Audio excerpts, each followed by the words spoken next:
Энэ хичээлээр бүгдээрээ зэрэгт илэрхийллийг бодит амьдралын бодлого ботход хэрхэн хэрэглэх талаар үздэсгэе.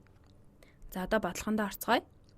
Эхний бодлогоонд кубын гадаргуугийн талбай нь түүний 6 талсдын талбай нийлбэртэй тэнцвэгсэн байна.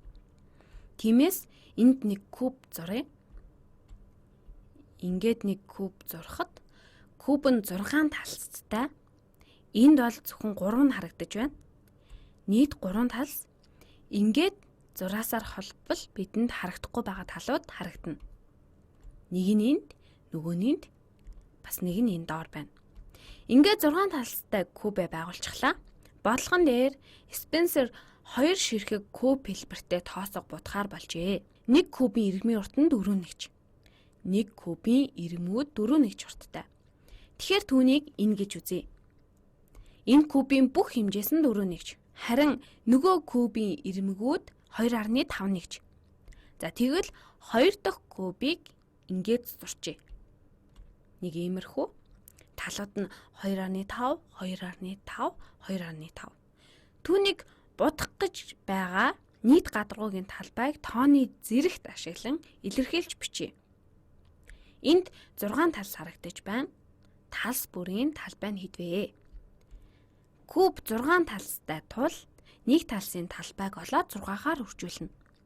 Нэг талсын талбай нь хэдвэ? Бүх талс нь 4, 4 нэгж урттай. 4, 4 нэгж талтай квадрат байна. Тэгэхээр аль ч талсын талбай нь 4-ийн квадрат байна. За тэгээд кубын 6 талсын талбай нь 6-аг үржих нь 4-ийн квадрат байна. Дахин хэлэхэд гадаргуугийн талбай нь өөрөөр хэлбэл бүх талсын талбай нь 6 ширхэг. 4-ийн квадрат талбайтай квадрат юм.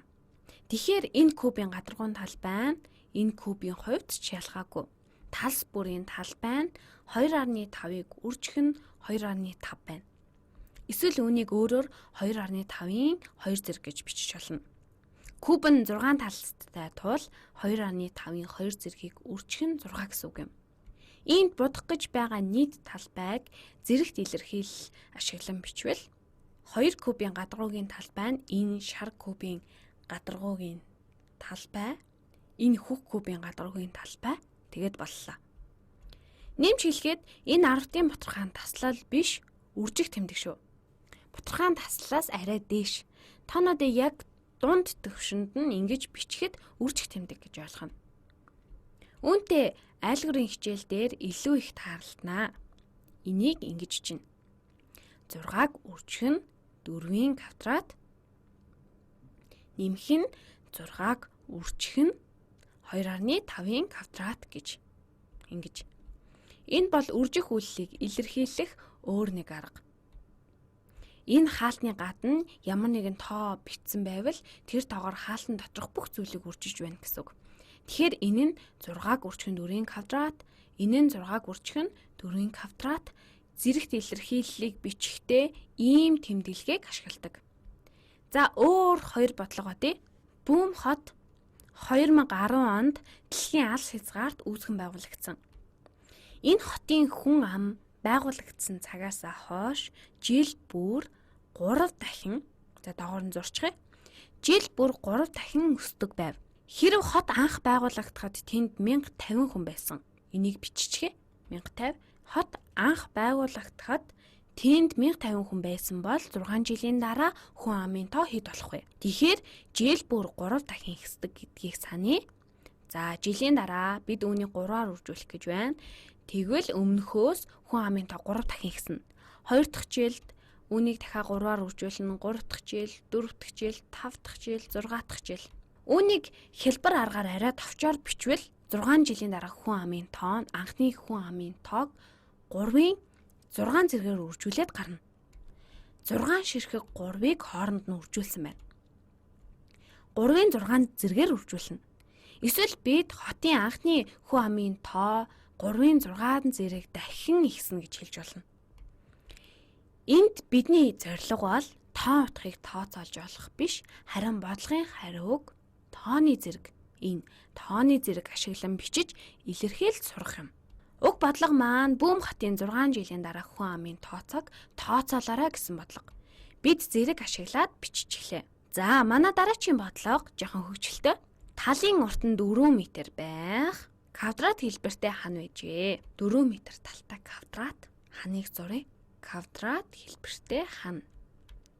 Энэ дасгалт болон өмнөх дасгалт квадратын тухай их яригдах нь. За энд 4 м бас энэ 4 м, энэ 4 м. Энэ хананд 3 ширхэг квадрат хэлбэртэй цонх байгаа.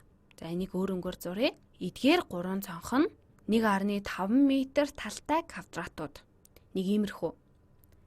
1 квадрат хэлбэртэй цонх, бас 1 квадрат хэлбэртэй цонх, ахиад 1 квадрат хэлбэртэй цонх. Бүгд 1.5-ыг харьцан 1.5 хэмжээтэй. Лена уг хананд цаас наахын тулд цонхноос бусад хэсгийн талбайг олох хэрэгтэй болжээ. Ленагийн цаас наах хэсгийн талбай хэдэн метр квадрат байхыг зэрэгт тоон илэрхийллээр бичээрэй. За тэгэхээр талбайг нь олох хэсгийг хөхөнгөөр будъя. Ер нь бол том хананы талбайгаас эдгээр цонхнуудын талбай гасна. Энэ юу гэсэн үг вэ гэхээр том хананы талбай нь 4-ийг үржих нь 4 байна. Үүнийг бид 4-ийн 2 зэрэг буюу 4-ийн квадрат гэж бичиж болно. Хүмүүс 4-ийн квадрат гэж нэрлэдэг нь квадратын талбайг олох аргатай холбоотой юм. За 4-ийн квадрат үүнээс 3 цонхныхаа талбайг хасч өгнө. За 3 цонх маань энэ байна. Цонхнуудын талбай тус бүр нь 1.5-ийн квадрат. Энэ талбай 1.5-ийн квадрат 1.5-ыг үржих 1.5, энэ бас 1.5-ыг үржих 1.5. Энд ч бас адилхан. Тэгэхээр 4-ийн квадратаас хасгана 3-ыг үржих нь 1.5-ийн квадрат болно. Ингээд л бүгдээрээ Ленагийн цаас наах хананы талбай хэмжээг нь олчихлоо.